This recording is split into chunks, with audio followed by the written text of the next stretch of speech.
Hey there, interwebs. I hope you're all doing well. Though certainly after the events of this past weekend, if you are not doing well, I 100% understand because, frankly, neither am I. I'm actually terrified and angry and frustrated, and I debated making this video, but frankly, I feel I need to put it out there somewhere, despite the fact that this will probably yet again cause another shitstorm of a comment section. But that's just is what it is. That I think this frankly needs to be said, and I know a bunch of other people are saying it, and I'm just gonna say it too because I just need to express it somewhere, as I know many other people are feeling it at the moment. If you were living under a rock this past weekend, you may not have heard the fact that former President Donald Trump was having one of his normal hateful rallies as he is leading into the election this November, and there was an assassination attempt on his life. He was not overly harmed. I think a piece of a bullet grazed his teleprompter and it shot and hit his ear, but he was sort of rushed out by the Secret Service, though someone else beyond the person who attempted to do the assassination attempt was also killed, an innocent person who was at the rally. Now, obviously, considering it was an assassination attempt against a former president and someone who is seeking to become president, this has been a huge political discourse, and it has been entirely frustrating to see the response to this. Because I've seen so many capital L liberals, such as Biden himself, come out and say things like, "I'm glad that he's safe, and I'm so glad political violence has no place in the United States." And this response is angering for so many reasons. Let's just talk on a political basis. Biden has gone around telling people that Trump is the next Hitler, that he is, going to destroy democracy, that he's a hateful person. And I agree with all of those things. I frankly very much do. But then to turn around and be like, well, I hope this man who we branded as Hitler is doing well, and just doing great, is frankly just terrible optics on a political level. And I get to some degree you can't just go out and say like, hey, yeah, assassinate your political opponents. That's great. This is wonderful. I celebrate it.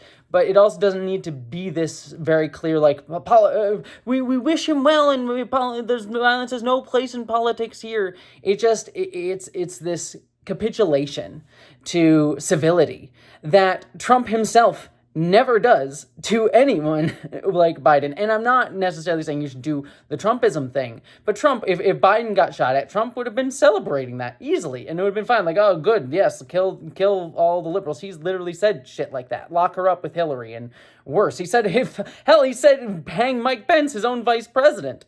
And again, it doesn't need to be that extreme or that far, but again, it's just on just a political level, it seems dumb.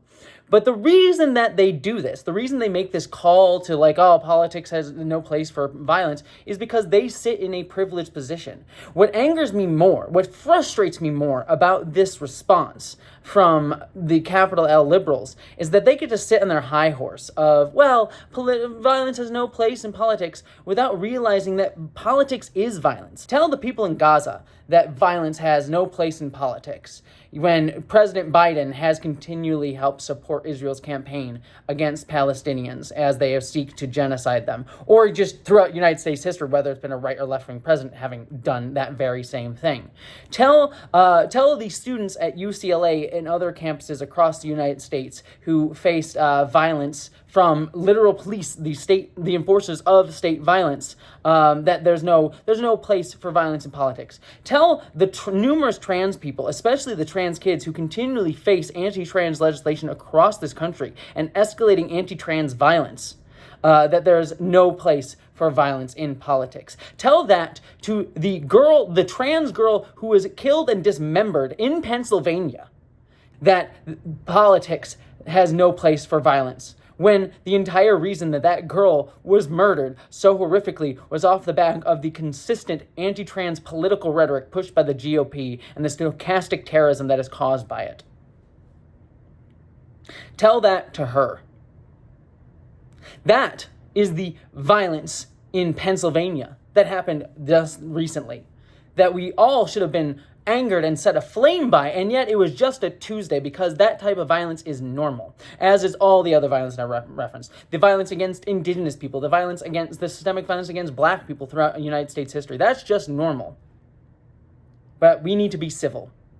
We need to say, oh, I'm glad that Trump is perfectly okay, and I hope he gets back out there and is able to start pushing more anti-trans rhetoric to help get people like me killed faster.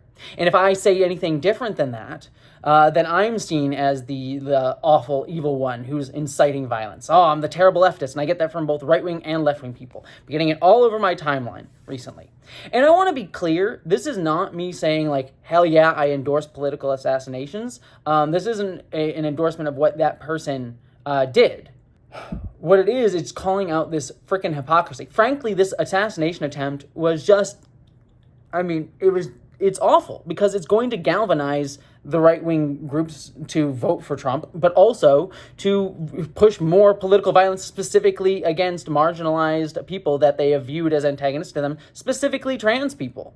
Like, I have already seen a shit ton of anti-trans rhetoric being targeted, not just me, but generally after this event. Being like, we're going to kill the trans people. It's because the trans ideology has been galvanized and left. And whether or not they specifically blame trans people for the shooting, they will certainly say that it is the stochastic carriers on the left, because they suddenly believe in stochastic carrierism when it goes against their fucking guy. It's deeply, deeply, deeply, deeply angering on so many levels. And it's frankly scary. I am scared. I went out with my partner last night after the shooting. We had already made plans to go out, and we saw because we specifically don't live in a very nice area, but we live next to one.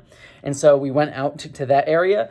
And there was definitely a very hoity-toity car driving around with its revved up engine, flying a fuck your feelings Trump banner and an American flag. And we parked in the parking lot. We were going to the grocery store and stuff, and the car wasn't there to go anywhere. It was just going around revving its engine in circles to display the banner, because these people are worked up about what just happened to Trump. And I am frankly terrified. I look at the anti-trans rhetoric that Trump is pushing, Project 2025 and all of that bullshit, and I am terrified about what's coming, because Trump looks like he's going to win. And I don't mean to be fatalistic about that. It just seems like the case. And look, I have already had this conversation, so I'm not going to reiterate it throughout this video. But look, I fucking hate Biden. He can go fuck himself. And frankly, engagement within this neoliberal political system is frankly bullshit. And I do not believe that voting for Biden or whoever ends up being the Democratic nominee, whether it be Kamala Harris, who is a cop her fucking self, I don't believe it's going to change anything. I don't believe that it's going to do anything other than delay or push back a little bit longer. And I just say push back and delay the harm that is coming towards many people right now, specifically targeted trans folks, though I'm obviously biased in that, and prevent some of that from happening right away. But still, I believe it's going to happen regardless, and we need to be working to do other systems and build other systems, build other consciousness, build other solidarity with other groups to be able to build something. And all voting is going to do is delay that. And I also want to admit that that is a privileged position that comes from me saying that yes, voting for Biden will make me as a white trans person somewhat safer for a little bit more time versus, the people in Gaza who are going to be bombed regardless, or the people at the border who are facing similar Trump-era policies under Biden himself. I understand that this system is going to keep doing what it's going to be doing regardless. I am no fan of the U.S. hegemonic neoliberal colonial imperialist power. I get it. And I know that that's a privileged position. And I get the feeling of fuck it. Fuck it all. I feel it very much too. But I also think of trans kids who are going to face so much more. I think, 4 more years of Biden would be better for a trans kid than 4 years of Trump. And I think that means something. Not anything that's radical change, but I think it means something a little bit. I don't know. Maybe it doesn't mean anything because of the shit that still happens to trans kids regardless, but I don't know. I'm not trying to get disillusioned here. I'm just sort of trying to be pragmatic about the situation. Trump fucking terrifies me. And Biden angers me. But he doesn't fucking terrify me as much, I guess is the way to put it. And I'm just angry and frustrated at this rhetoric from capital L liberals of like, Trump is the end of the world and the end of democracy. And then they just go around and can sit from their privileged position and is like, well, but if he gets elected, it won't be that bad. You know, we tried our best, as Biden says. You know, the democracy was the friends we made along the way. When what Trump stands for and will do is horrific.